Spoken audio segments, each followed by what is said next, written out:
Hello, everyone, and welcome to another show of Shine Like a Diamond. Wonderful to have you all aboard with us today.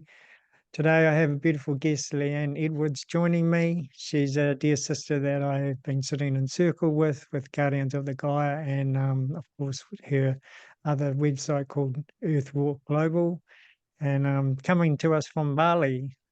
Welcome. Selamat pagi and welcome to Bali, everyone. It is an extraordinary island on the Indonesian archipelago and Pacific Ring of Fire, where some of our major planetary dragon lines intersect. And in so doing, it creates one of the most powerful purification points on our planet. So a lot of people come here consciously and also unconsciously for cleansing and purification. Nice. That's a good insight to the space you're in. So maybe that's going to happen for us today through this journey. Anything's possible as long as our beliefs do not limit the potential. Somebody said to me once, any belief is limiting. And it just took my breath away because I could feel the deep truth of that. Any belief is limiting. If we are beings of unlimited possibility in an environment of infinite potential, there is no limitation to what is possible. So yeah, although our beliefs kind of keep us safe for a period of time, if we continue to grow and evolve, they can also limit us. So it's important to have those that support you as long as they do, and be willing to release them when they no longer. Yeah, perfect. That's the beautiful magic of it, isn't it? You know, to know that something comes in for a certain time and it's okay to let it go if it doesn't no longer serve or align with where you're at. I find for myself, I like to ask questions. You know, I find questions very empowering because it just invites something else into my field and I might not be aware of, and can help me stay with or move into something that's more supportive of where I am at that moment. Yeah, and it's important for the journey we're on today that people can feel and take what resonates. What they're not sure of, I always encourage people, put on your etheric bookshelf that may then invite your own experience. Do you decide to take that as part of your reality or not? And anything that's really overwhelming or too different to digest, send it direct to the recycle bin. Don't cause yourself indigestion. It may be a too big of a jump or expansion of realities to be able to take in at this time, and then revisit at a later date because it may change. Yes, yeah, beautiful. That's a good way, and because you're basically saying don't hold on to it, isn't it? You know, like, okay, if it's not calling you or speaking to you now, just put it aside rather than trying to work through it. And I like how you say about digest, because I think we do have. I mean, my own journey, I've had a lot of digestion problems physically, but it's a lot to do with my journey as well. You know, it's energetic as well. So I really relate to what you're saying actually with that. Yeah, and we don't want to hold on to anyone or anything that's occupying rent-free space in our consciousness,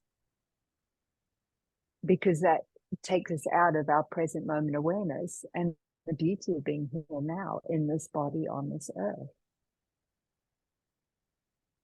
Yeah, yeah, beautiful. Yeah, so we looked at a bit of a title that you felt wanted to come through today, and that was Embodiment, Evolution and Ecstasy. So how are you feeling about that? Oh, there's weeks of workshops on this subject, so let's see That's what I was what calls feeling. most for now. You know, we are evolving.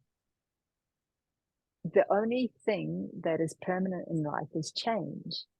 So if we are not evolving as evolution is happening, we're actually devolving.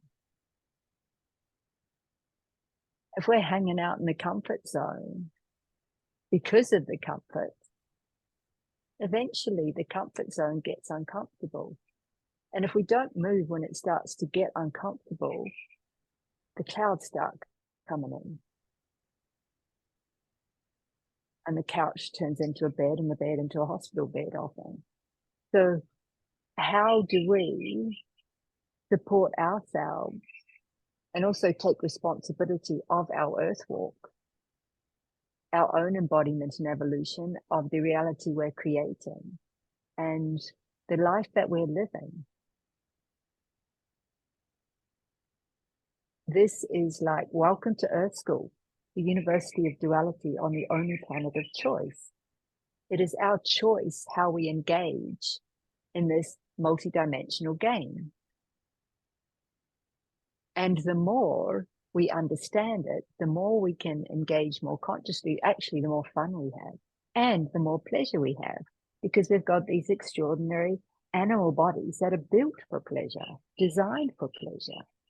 And it's through our somatic system that we're also able to discern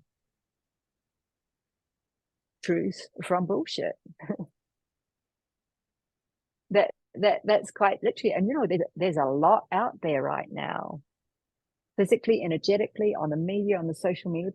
How are you discerning what is true to you and what is not? And how much time are you wasting thinking about it without realizing your discernment process comes through the alignment of your bodies, through your physical system? And this is why I actually designed the Foundation of Embodiment online self-paced course, because that incorporates 8 shamanic journeys that focus on the foundation of our embodiment and evolution, which revolutionizes our experience of life and relating with ourselves, with others, and with our environment. And the first piece of the puzzle is the alignment process, the alignment of our physical body with our mental body that's often up here and out, our emotional body, which is often being derailed, sidetracked, suppressed, and bypassed because emotions were out of hand at some stage and too painful, with our soul, who's meant to be leading our earth walk. So the primary focus on the foundation of our embodiment is to bring our physical, mental, and emotional bodies into alignment where there is no hierarchy, and that they're all listening to the wisdom of the soul and following the wisdom of that soul, its guidance, and how to apply that on our earth walk, which is very different than the way we're being programmed. You know, big boys don't cry. Emotions aren't acknowledged. Emotion are energy and motion. And as soon as you disconnect from your emotions, you're disconnecting from part of your energy and the power of your consciousness. And mind over matter. And that's where everyone is stuck in the momentum tunnel of consensual reality on the treadmill, going, doing, overriding the intelligence and the wisdom of the body and burning it out. You know, these bodies are biological. We don't have to biohack the body. We want to biomance, to romance the body, to come back into the body magic. And we do that by listening deeply to the body, which is the barometer of our soul. And through that alignment, we can then feel our way through life. And the actual foundation of that alignment process is initiating, deepening, and fully surrendering into love. Self-love and care becomes a priority, and one that we will no longer compromise. And when we're ready to no longer compromise our alignment, the wisdom of our soul, and the information our physical body's giving us, our life gets course corrected very quickly. And it spins out everything that doesn't serve and everyone that doesn't serve, and makes space for a more aligned life, a more coherent experience on the earth plane, and a much more vital experience. Vital as in the way you live, or vital as in your purpose, or like, yeah, a higher purpose is vital to be stepping into, or vital as in you get vitality. or both, they coexist. or all of the above. It Yeah. is, it's vital because, you know, in most indigenous cultures, on my journey, I spent about 5-6 years walking, navigating through the weird, wild, and wonderful field of Neo Tantra, focused on sexuality. Why?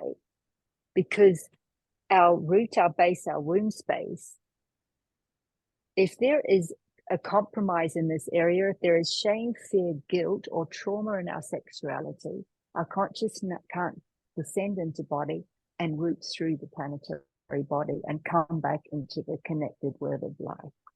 So it's a really core area. And most indigenous cultures, they do not communicate any separation between sexual energy or life force energy as one and the same.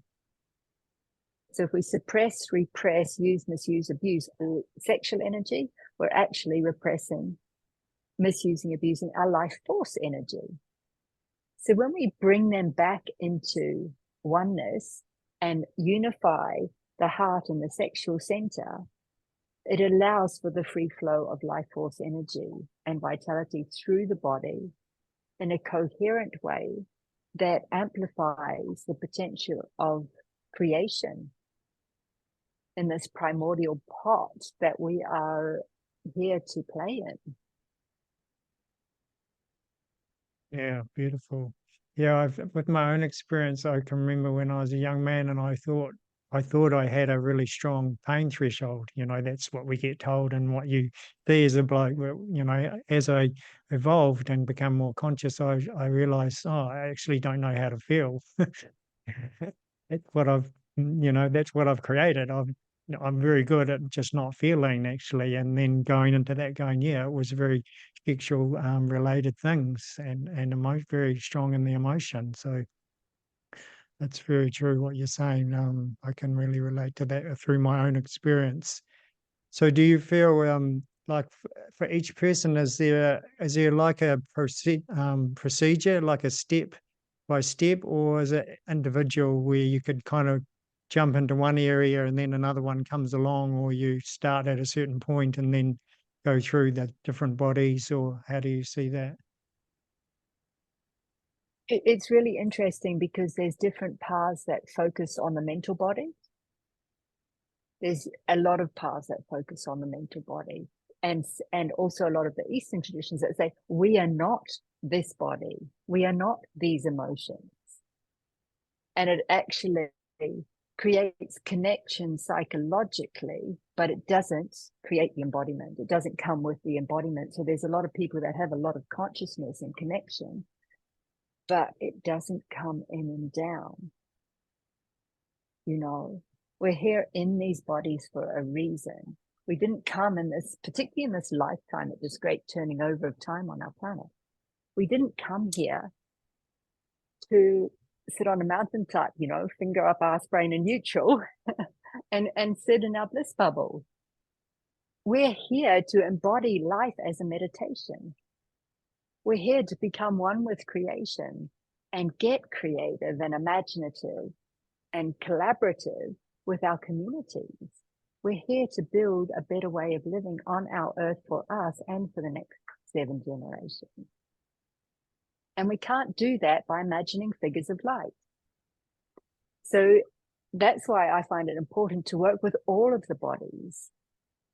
During my walk through the 4 winds, Andean, Amazon, shamanic tradition, as my red road path of remembering, I do recall I would go for different workshops, be that in UK, in Europe, in the Americas, with different people, and some I would meet every 3 months, 6 months, 9 months. And many would say to me, how do you hold the changes that you make? And I was like, it never occurred to me because I hadn't asked the question to myself. But the reason was, when I embarked on that journey, I stepped out of Africa. I stepped out of a 20-year relationship. I stepped out of my conservation work. And I stepped out of everything I knew and everything I thought I was. And I closed the door behind me. There was no going back. No if, but, maybe, what. and forgetting who I was, everything thought I knew, to discover who I was and why I came here was a profound journey. And I was used to being a leader, a person people looked up to, and to holding the field or doing whatever, from my overlanding days to my African conservation work, big conferences and dinners, and what it was like from that knowingness into not knowing and into invisibility was so powerful. I can remember actually being in awe of the beauty and the peace from being invisible. You know, I did my yoga teacher training in Kerala in India with 250 students, all dressed in yellow and white. And I could just blend in. I didn't have to have conversations if I didn't want. And then I really learned what it was like to work with universal law of attraction, because I realized if I was just being me and not trying to do anything or impress anyone or go out and about, I would naturally attract people to me that there was an exchange for, there was reciprocity, there was a gift in them coming to me, and there was something that I could offer them. And that's when people start asking me questions. What about so-and-so? And I go, I don't know. And then all of a sudden the answer had come through and I'm like, oh, blah, blah, blah. And I could start feeling a resonance when there was truth being spoken through me. And whenever it dropped off, I'd say, disregard that bit. That was my mind. And then I'd feel for the flow again of truth that wanted to be communicated to them. And it was such an extraordinary experience. And to have experienced both extremes, both polarities of being seen and being completely unseen, and not being attached to either, and being able to shapeshift between them depending upon what role I was called into next. It was really an extraordinary experience that I'm very grateful for. Yeah, it sounds very profound, and I feel that not being attached, that's a good one. I think that's an important one, that, you know, where whatever was happening and where you were put, you were just not attached to it. So I guess that feels like it invites more, you know, of just being present and allowing, and it's beautiful how you notice when the mind jumped in and the frequency changed. It's like, oh, okay, sorry, yeah, that's my mind. Let's get back into a conscious conversation. I think that's yeah, it's really special. It was. And because people ask me, well, how do you hold these shifts? I was saying, well, I was working. First of all, there was no going back, and there was nobody else who knew me who was holding me in the way I was. And I certainly wasn't holding myself in the way I was. So I was keeping, I didn't have a home. I still don't, but I'm working on that one. I was kept moving forward. So I would be received as I was, who I was in that moment by the people I met. So I was working with the energetics, the blueprint that was informing my reality. And of course, within that blueprint are many things, all of our experiences from this life, anything unresolved from other lifetimes, all the information that we're being programmed from our societal, cultural program, religious indoctrination. It's all sitting in here, and all our ancestral belief system and traumas that were unresolved are also all in here. So during my Red Road Path of Remembering of any shamanic energy medicine, it was unpacking all that wasn't me.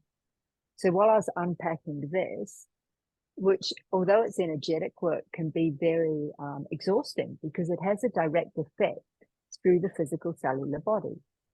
So I would go for 1 week at a time, sometimes 2 weeks back to back at a time, and it would take me months to integrate this work. And during the integration process, I was also receiving the best body work I could find to help recalibrate my system to a more transparent, a clearer blueprint of my soul essence. And I thought, when I left Africa, I thought this journey would take me maybe 3 years, and knew I'd have to support myself on that journey, not knowing how long it would take me before I could support myself through my learning. And within 1.5 years, I'd literally cared enough of what wasn't me to align and embody what was, reconnect to the earth and the grid, and my life came online. So in 1.5 years focused on in my embodiment and evolution and clearing that, it's like I received the transmissions for Earth Walk, got course corrected into my multi-dimensionality. The rattle drums and stones and crystals I was taught to work with, who I have a lot of gratitude for, were no longer required because my system was into its next evolutionary state where it could work with light and consciousness and focused intent in a whole new way. And that's when I started also working with the supportive light teams, when I was working with others. And it wasn't as though I went out to learn that. It was a natural and organic process throughout my own evolutionary journey. I didn't go to a school to learn what my system was becoming capable of, and has continued to expand in a very extraordinary way that I'm still very much a beginner and learner at. And have also been called into the stage of supporting others to reconnect to that aspect of themselves through my Mastery of Multi-Dimensionality 9-month mentorship program. And again, in supporting others to find that coherence, connection, and embodiment of their own gifts, it's deepened my own practice as well. But it's a bit like the situation here. You asked me questions that I might not have thought about until this moment. And that's what it's like working with those that are called on this mentorship journey. Beautiful. Yeah. And so it's that two-way thing, isn't it? You know, like as you work with someone else, you're also receiving.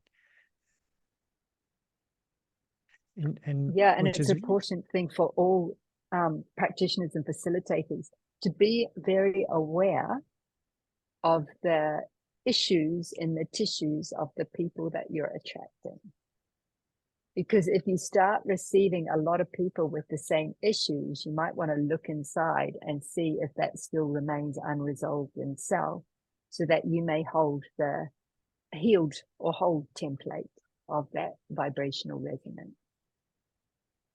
yeah, very much. I'd see that. And also when people go and get like clairvoyant readings, you know, they can be very much the same person after person after person. So it's again reflective, I feel, of what's happening for them. And we get that opportunity, like you say, you can receive and look into yourself where you are with that. So with the processes with people, do you find yeah, like everyone's unique. We all have our own unique expression and blueprint and everything. And so, and the people are where they are on their journey. So depending on where they come from, when they come into your world, where they are on their journey is how you would feel into working with them. But do you find it's simply that it's just very individual, or do you find there's actually quite a bit of a common thread, especially like now where we're in a very strong energetics collectively, and those who are saying yes are supported, and I feel in a very similar way in the sense of the energies that are available to us? It's an interesting question. So that's one reason I created the Foundation of Embodiment, because I'm really no longer working with people who are just beginning on their journey, unless they have a really deep connection to their physical, emotional body and consciousness and are just coming in for a tune-up. But I tend to work with those who have been on their journey for a while and maybe plateaued. So that with the tools they've had, they've been able to work on the conscious issues they've got. And then they're noticing that they're looping or that they're stuck or they can't shift something. And one of my gifts is to be able to see in the dark. So I spend a lot of time on deep journeys with people inside their universes, inside their unconscious, to unpack what they don't know is there. And it's really supporting people to pick up the last pieces of their soul embodiment in their evolution from Homo sapien into Homo luminous soul embodiment, and to start connecting to Homo Galacticus, their galactic selves.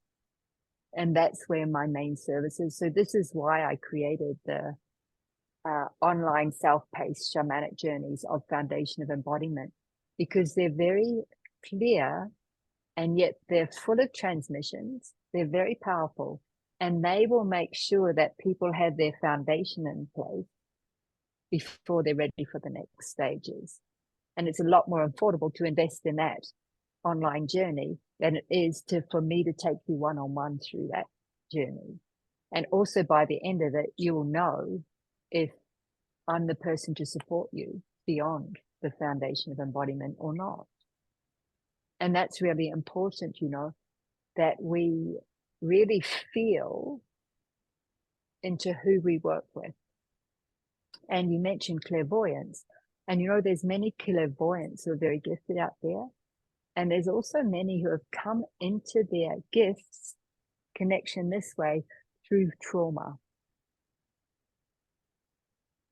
And if they haven't done their embodiment work with their own trauma and come into that, then the space they operate in may not be so clear either. Mm-hmm. And it's really important to be able to discern this. And also how expanded their realities are if we're operating in an environment of infinite potential. You know? So when I'm working with somebody and they want to ask a question into the field in this moment, we know that when we're tracking into in this moment, if all things remain equal, this is the highest possible outcome. And we know if anything may change, that highest possible outcome may also change. So don't become attached or fixed to what is said, or you may manifest it. Yes, at age 50, whatever, you're going to have this experience. Of course, if you focus on that and feed your consciousness to it, you are the creator of reality and you will create it. And is that your highest potential? No, because if you resolve this, it might not be necessary to have that experience, or it might not be necessary to have that relationship. And I knew not long after, in my early days, when I'd received the transmissions for Earth Walk and my reality had blurred and then become into its multiverses, then I remember asking Toby, the American brother who was a healing drummer at the time, used to stand over you with a djembe and drum and channel, which is an incredible experience to have. And I said to him, you know, I'm in Australia and I need some help. I just need a little bit of more of my map. And he said to me, he goes, Leah, you know, I don't know anybody who channels who has a reality expanded enough to be able to bring through what you're looking for.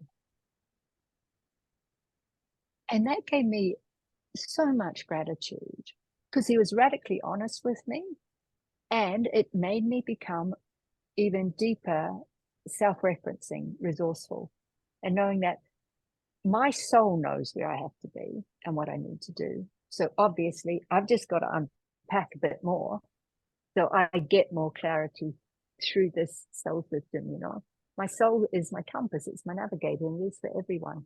So the sooner we have a coherent communion with our soul, the sooner our life comes on track and our walk becomes more of a dance and more magical. Yeah, and feels more lighter. Yeah, it's just more attuned, isn't it? Because yeah, like you say, our soul knows us so well, and is us, and knows everything we need and require. So yeah, I really resonate that and what you shared about the clairvoyance as well. And when I have had readings, I've always been guided to ones that are invitational. You know, that I so not resonate with someone says, in April you'll meet your partner, and on this date and something. It's like, my goodness, that's just so far from who we truly are. You know, to express ourselves as ourselves. You know, I just don't really feel into that field so well. And those things serve a purpose at a time, but I feel like now what we're sharing here is totally, it's all this new earth energies are very different to that. Those things don't align. It's really about the embodiment and self-empowerment and self-led. So yeah. So within all that, we've got, the embodiment and the ecstasy and that. So bringing them all together and all these bodies and aligned,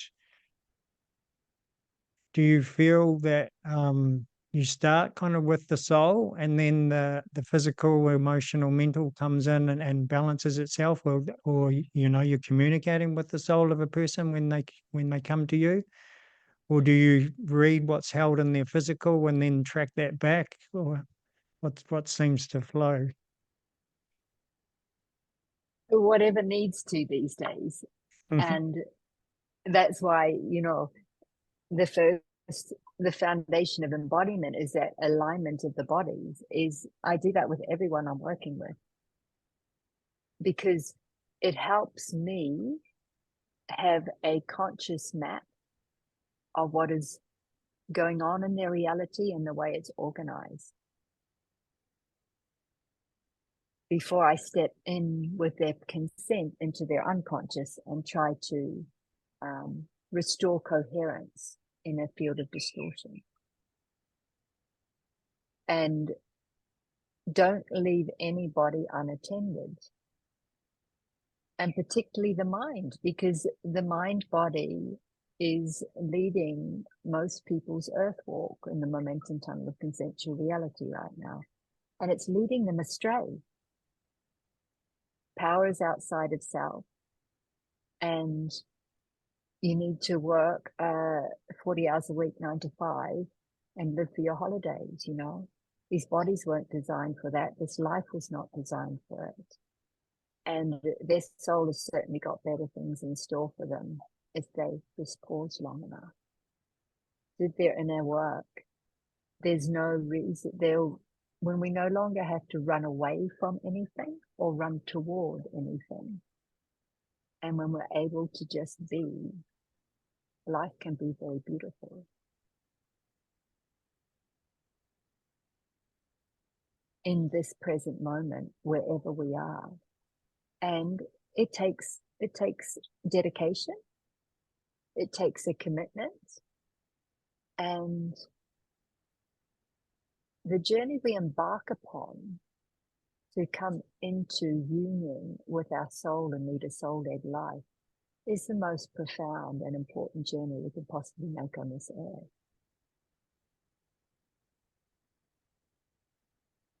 We are in this earth, but not of it. So we no longer get hooked into the stories and the dramas of life on earth. Yet, we can enjoy the beauty of being here as a human in a physical body, and the pleasure of being here in a physical body. And that's why we align the bodies, physical, mental, emotional, as our earth team, under the wisdom and guidance, the leadership of the soul. And then the next stages of the journey are actually looking at our inner world, and our relationship between our feminine and our masculine. Whether we're in a male body or a female body, regardless, we have a feminine and masculine self in our inner world. Our feminine learned how to behave on what our mother did, not always aligned with what she said, but what she did, how she operated. Her presence or lack of, her love or lack of. That's how our feminine learned how to be in the world. Our masculine learned how to be as our father was in the world, or not. And most of us have come from a generation of absent fathers, whether they were physically absent or just emotionally and mentally unavailable and absent. And the inner union of our feminine and masculine are based foundationally upon the relationship our parents had, or lack of, or dysfunction that it had. And if you bring all of that to the table, it's like, God, where do you start? So they're the next steps on the foundation of embodiment process, is to take you through a shamanic journey and aspecting process with our inner child and our mother, to resolve everything that was never said, that wasn't heard, any traumas, anything unresolved in that relationship with the mother needs to come into resolution so that our feminine can restore its divinity. And also that we can release any cords we have with our mother. We're conceived in utero, we have an umbilical cord, we're born, that's often cut off unceremoniously in hospital by memory. In more conscious birthings, there's lotus birthings in all sorts of ways. We can address the importance of the time of a child's life from conception in utero and birth into a whole new array. But what happens is, after that physical cord is released, then an energetic cord is still there. And because our culture doesn't have rites of passage, we haven't taken our children through the rite of passage, which would usually be at 7 years old, where that energetic cord with the mother is released. And that 7-year-old would have been given their first step into responsibility and apprenticed to the person in community who held their gift that they were here to remember. So what happens is we've got a lot of children walking around in adults' bodies that are still plugged into mother, or unplugging from mother and plugging into lover, or mothering their lovers, because that feminine template has not been resolved. So that's one. On the other side of the table, we've got the masculine template in the relationship with dad. And this can vary too, depending on how present or absent the father was, how conscious and mature the father was or wasn't. And it's really important where from a young child needs to experience from the mother unconditional love.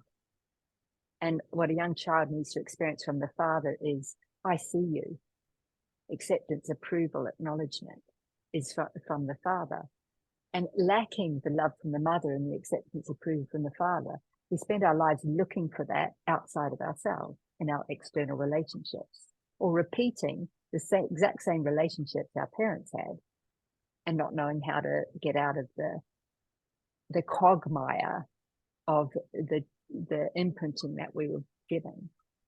And that piece there with the father also can vary a little bit when, particularly for young girls, when they reach puberty, which is usually the second stage of initiation or rite of passage in the community in the early teens, when the woman would have been apprenticed into the red tent with the woman and be welcomed into the circle in the woman, and the men would go on a hunt or go out with the men.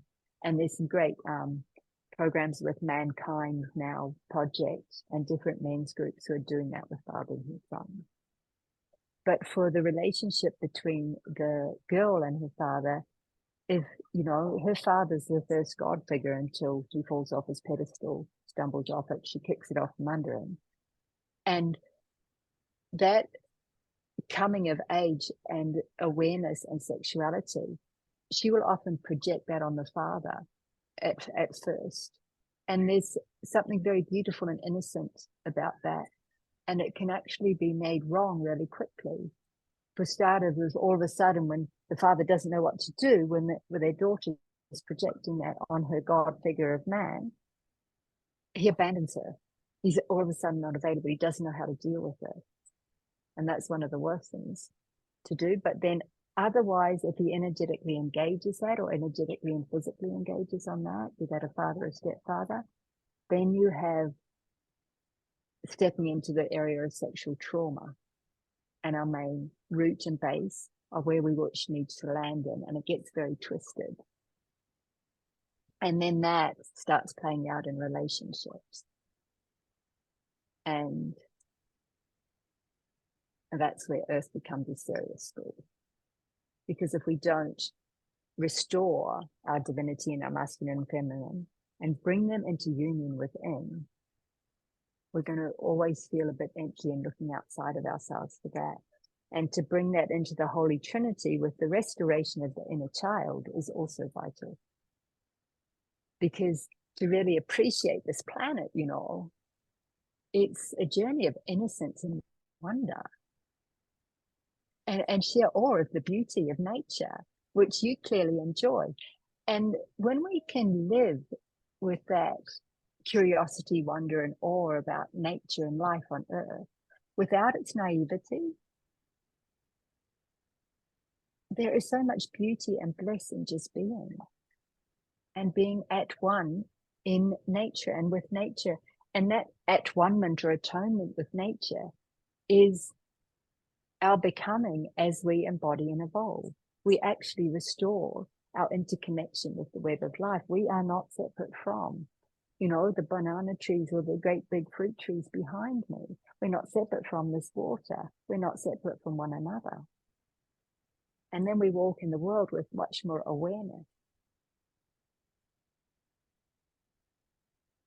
Yeah, beautiful. It's that interconnectedness, isn't it? You know, as nature shows us, you know, and it's bringing that back online for ourselves. So, with the journey of healing the feminine and masculine, and you know, of course, you're working on a very energetic level, and there's many layers to that, and working into the original templates and blueprints. So, with that work, do you feel there is still an importance, shall we say, to heal in the physical? So, actually have some kind of stronger bonding with your mum and dad if they're still in your life? Is that a good part of it, or is it actually not so necessary? And through that healing of those the energetics, that relationship changes anyway. It's usually through the integration of the energetic clearing that shifts the relationship on planet Earth. I know it shifted my relationship, particularly with my mother, from mother and daughter into sisterhood. So now my mum loves me and she hates me because whatever transpires between us, I will remain in my love and my truth. There's no more manipulation or anything that can happen in that field. So no more dramas can recycle in our relationship. And it's very beautiful and it's very powerful and very challenging for my mother, who's now 80. And I'm definitely a lot more gentle now than I was 20 years ago, just starting out. I've learned to serve my truth with much more love and care than I used to. And that's really, really important for people who are not on their journey when we set ourselves off on our journey is our vibration changes very quickly. Our truth of reality, our understanding of reality changes very quickly. And it can become very challenging for those that are near and dear to us. And be careful not to throw the baby out with the bathwater, particularly with our family, no matter what. We've chosen this family, we're in this family. And yeah, there might be times when you want to spend more time with your soul family because you feel more connection and love and presence in that field. And we chose our biological families too. So can we bring enough love and presence and consciousness into those circles in our times together? Is really, really important. Yeah, I feel so as well. And it's also reflective of how much of that deeper work we have done, and because we, by rights, we have a frequency, and we are able to just emanate that in any field or any situation we walk in if we're really able to just fully align and embrace it and embody it. Yeah. And it's really interesting, you know, earlier on in the journey, people ask me a question, I keep talking until they were well over more than they could digest because I was so excited about my own journey.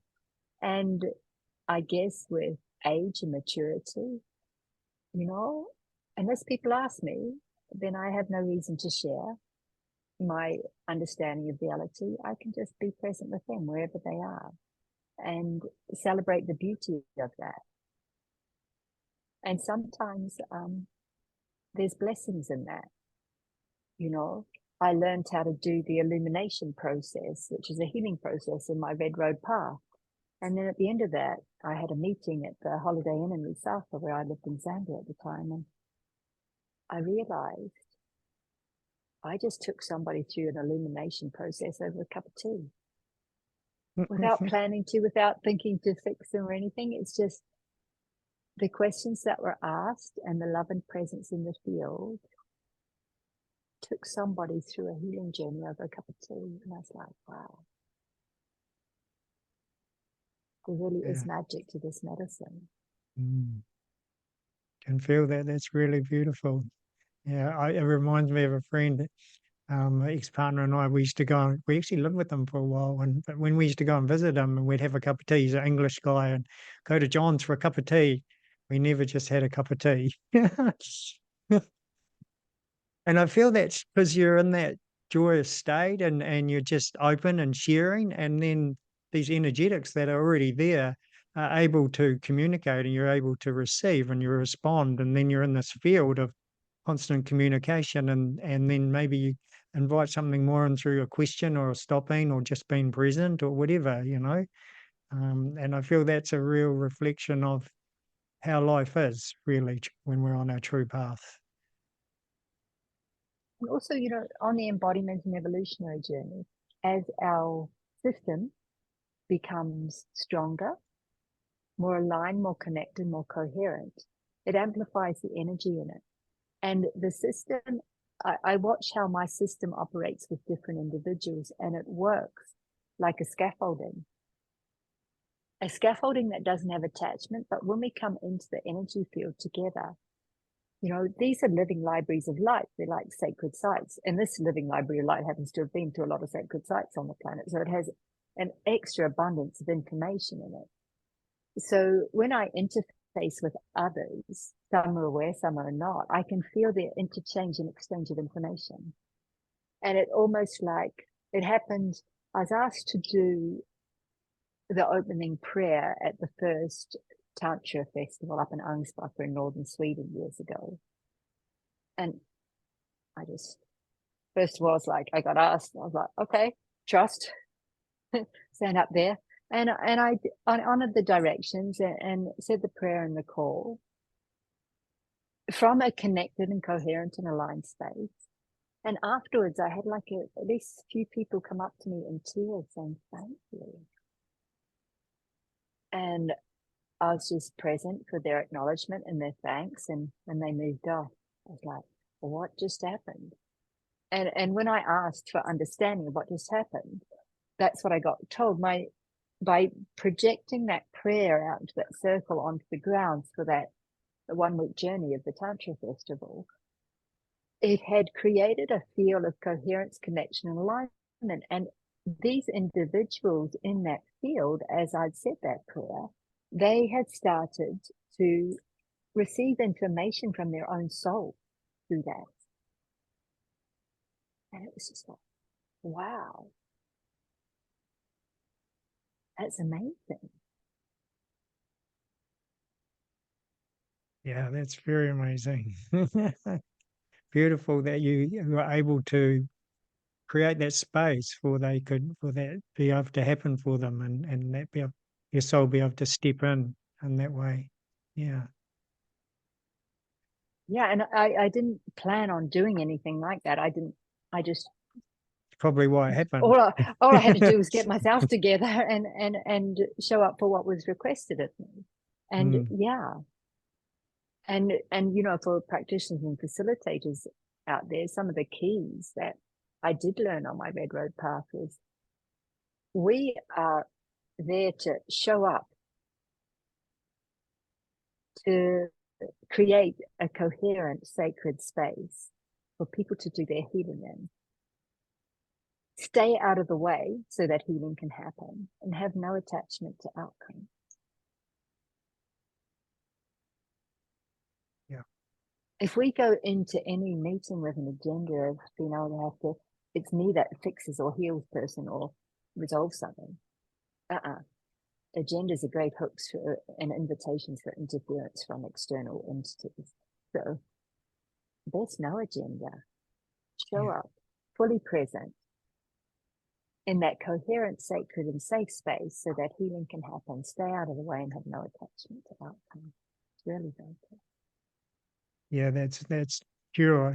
For me, that sounds so pure, and it's so true, because we do. It is the small self, or whatever you want to say, the human self, that comes in and thinks, you're a healer, you're going to fix people, change people, save all that, and it's like, no, it's not like that. And that kind of leads me on to in another circle you mentioned this, and I had this come in some years ago, but I didn't really know the energetics of it. I resonated with it, and you shared it recently in circle where you said the space holds itself, and I would like you to share a bit about that. So I think it's very important. It is, and it's really important that when this shift happened, that it changed the way in which I used to hold space. My red road path of memory is we're the space holders, we hold space. Well, if we're holding space for 10 people, 20 people, 30 people or more, that's a lot of space to hold, and it's exhausting and it's tiring. And with the incoming souls, as evolution has moved on the planet, as we've evolved, as our planet has evolved, as we've got new ones coming in at higher frequencies, the next wave of incoming souls that brought in the architecture of the new earth completely revolutionized space holding for practitioners and facilitators. Our new earth exists at a frequency that once we stabilize in it, we will experience on our earth now. It's that simple. Now, if we are able to stabilize in that frequency of the new earth, we are held by the new earth architecture at that frequency, and everyone and everything we interrelate with is also held by that. So it's like, it's not me holding you or me holding anyone or anything. I am held. And if I can meet you from this space and in this space, wherever you are on your journey, we're both held from here. And to feel that support of the planetary bodies through our physical bodies. And when our system comes into synchrony and harmony with the planetary body and the circadian rhythms and cycles and spirals of our planet, we can't get left behind on our embodiment evolutionary journey, and we can't get ahead. We end up, we're dancing our destiny timeline of what is now, in the frequency of now, in the presence of now, and in the love of what is here now. And there's so much magic in that space.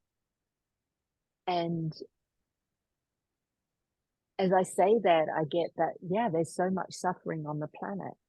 And it's really time for humanity to address the way they relate, identify with, and attach to suffering and beliefs. If we can change the way we interact with what we perceive as pain or suffering as an invitation to address something within, rather than something to be distracted from, numbed out and separated from, or get it over and through as quickly as possible. When we pause and say, what have I got to learn here?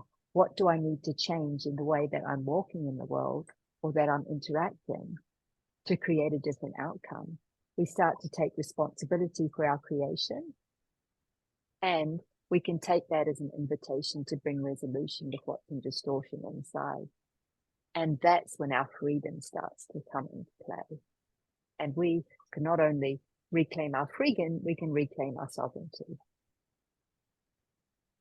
Yeah, it's beautiful you say that, because I feel for many sovereignty is a little bit misconceived, because it's totally an inside job. But I feel a lot of people look at the outside world and think they're going to become sovereign, and you've got to you've got to do the groundwork and the inner work. It starts from inside out. Yeah, exactly.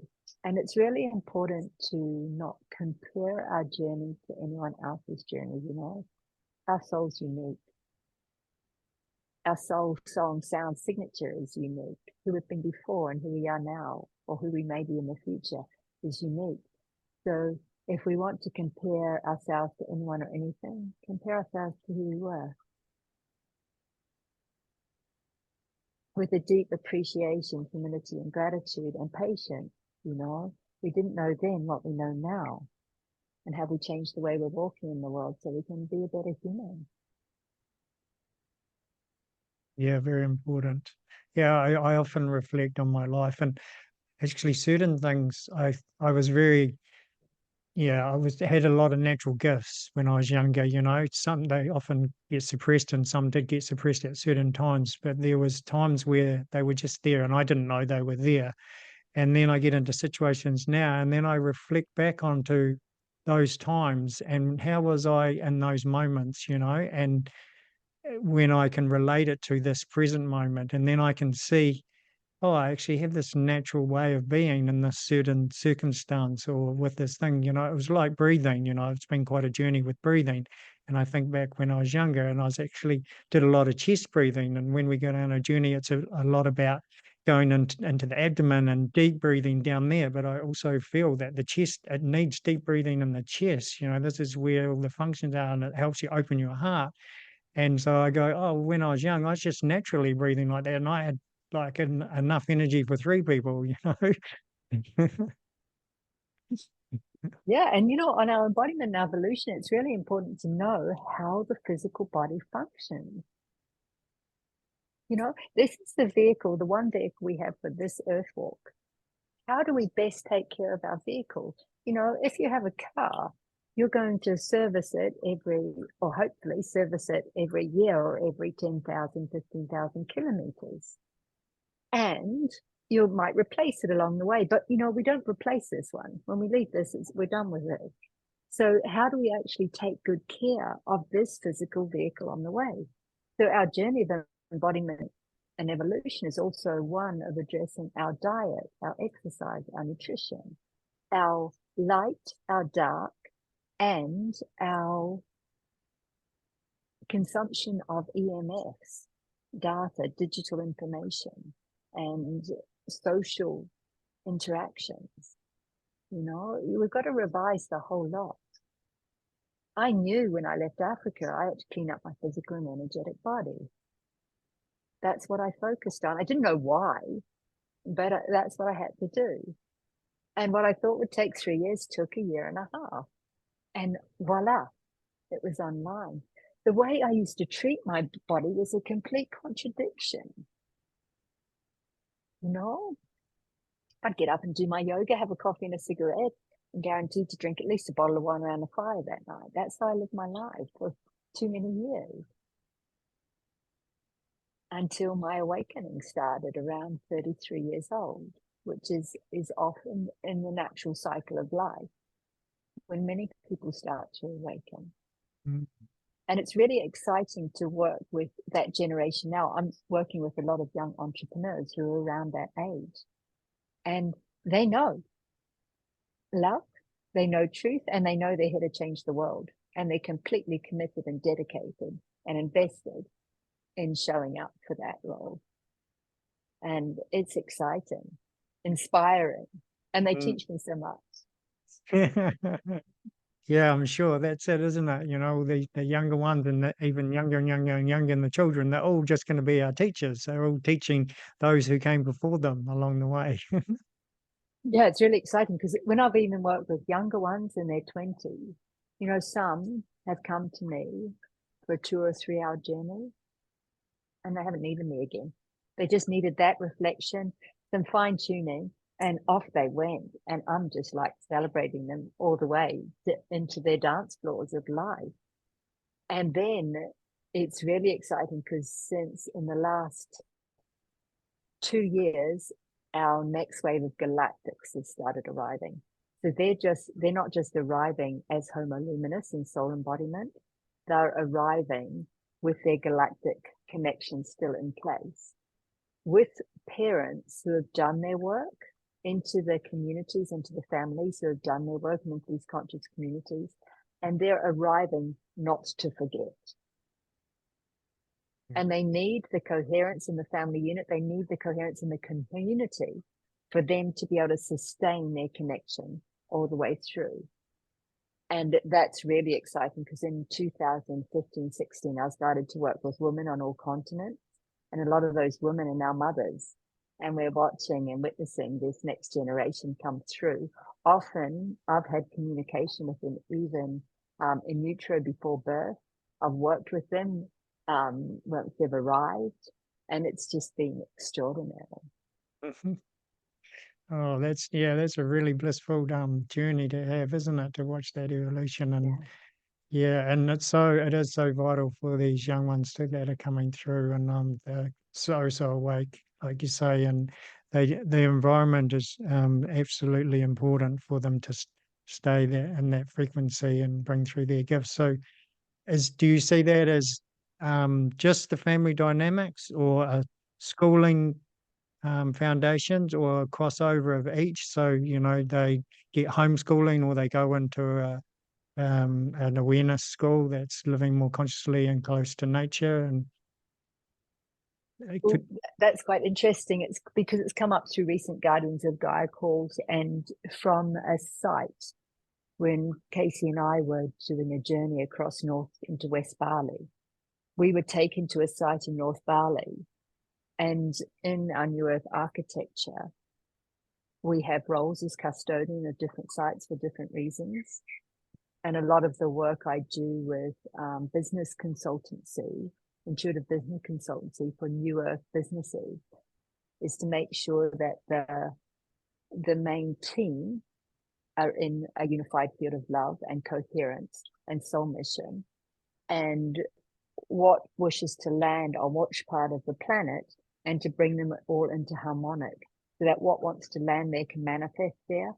And in northern Bali, we were taken to a site, a magical site, where one of 12 schools, community systems, more of a sanctuary system for these next wave of galactics and their families, is destined to be manifest. And that's really exciting. And literally, it was only by working with that one, we were showing that there will be 12 on the school, 12 different sites on the planet that are destined for that collaboration and manifestation. and did you get insight to where on the planet those 12 will be? Not the other, we didn't go and look for it at the time. Yeah. Mm-hmm. And it's more of just trusting all is revealed as and when. Remembering New Earth is here.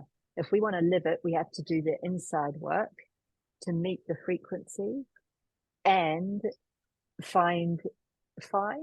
attract the people and the place of where this wishes to manifest. And when all of those pieces of the puzzle come in together, the manifestation begins. Yeah. And that's what's really what's unfolding now. And it's really very exciting. So don't be despaired by the old that is disassembling, deconstructing, and decomposing. Rather, choose to focus your consciousness on what you want to create. And if you get hooked into the other stories, look inside to see why. Because if you bring it to resolution in here, you can come from a place of divine neutrality without bypassing or disassociation. Mm-hmm. There's some that'll go to divine neutrality, but completely disassociating and bypassing. So that's where we become our own teacher, our own guide. And, we can workshop ourselves as much as we want any day of the week by just our interactions with our environment and the people that we're interacting with and meeting along the way. Very lovely, very lovely. I'm feeling like a nice oozy, warm feeling coming over me with all that. Well, this has been It is. beautiful. It is, like, isn't it? It's just yummy, isn't it? We're so blessed, and it's such profound time of evolution, and I feel we're so supported to be here. We've all chosen to be here. We have a higher purpose, and the more of us who embrace it, then the lighter and easier it happens, comes on board, manifests, like you say. Yeah, and know when there's challenges, hurdles, obstacles, face them with courage, presence, and love. And, learn what we need to and move on through. Because we're heading for another huge tsunami wave of awakening on the planet. It's, we've gone through this small expansion and a lot of contraction since June solstice. It's through the big 2 full moons in Capricorn in the month of July, through the Lion's Gate passage. And we're heading towards the September equinox, and it feels like there's an undercurrent about to turn into a big wave, a big tsunami wave of awakening across the planet. So if you're feeling the tug, if you're feeling the pull, or if you're feeling just the pause, whatever it is, rest in it, because there's another big wave coming. And you're being prepared. And on we go. And another wave. And another wave. Yeah. And we get better at surfing, Sorry? And we get better at surfing. Yes, totally. The That's more, right. Yes, that's it. Totally. We are in a place of refinement. That's what I feel. There's reset and all those as well. I find refinement keeps coming around for me. And like you say, we jump on another wave, then we get better at surfing. We're just refining our technique, and our board might change, and how far we paddle, and or how much we stand on the board and ride the wave. Yeah, it's beautiful. So, I've really enjoyed this. Is there anything you'd like to share with our audience before we come to a closure of such? It's never closed, but prioritize self-love and self-care in life, and understand that this is a love tank, and it's our responsibility to fill up our own love tank. Because when it's full, it will quite naturally overflow to everyone and everything we touch. And if it drops a little bit below full, pause. What do you need to nourish yourself to top it up again? And that unconditional love of self is the absolute foundation stone of which we can build a very strong, I don't know what enduring, but not enduring, a very strong and stable structure that will take us through the next years of this evolutionary process, this awakening, like none other. And thank you. Thank you to you, Jacob, for your dedication and service and self-love and care. And thank you to your community for taking the time to drop in here with us today. On this day of, according to the Mayan calendar, which is the galactic calendar, it's the day of Ish. And Ish is the day of the Earth Mother. Oh, wow. Yeah, when I noticed that last week, I was like, oh, that's interesting. But today's the day of the Earth Mother. And really pause to spend time every day in nature. I couldn't do what I do, serve in the way I serve, or enjoy the life I live without that connection to nature. Yeah, I totally resonate with that. Yeah, it's an important one, really, because we are nature, aren't we? So, to get in touch with that, you get in touch with nature. It's beautiful, beautiful, beautiful. Well, thank you so much. Thank you for sharing your love, your light, the codes, the transmissions that have come through in this collaboration and conversations. And journey well. And thank you all, listeners, for joining on and joining with us today and listening in. And go well. And I love you.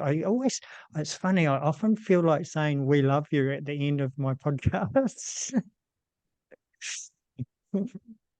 So maybe it's my team. I'm thinking when I say we, I don't know, because I don't want to speak on behalf of you, but I know you would say I love you. But yeah, it's interesting. It seems to be there quite regularly, and I'm kind of watching that going, oh, that's quite fascinating. I have to feel into what that is, that I really want to say we instead of I love you, you know, because I don't have a problem saying I love you, and it's easy.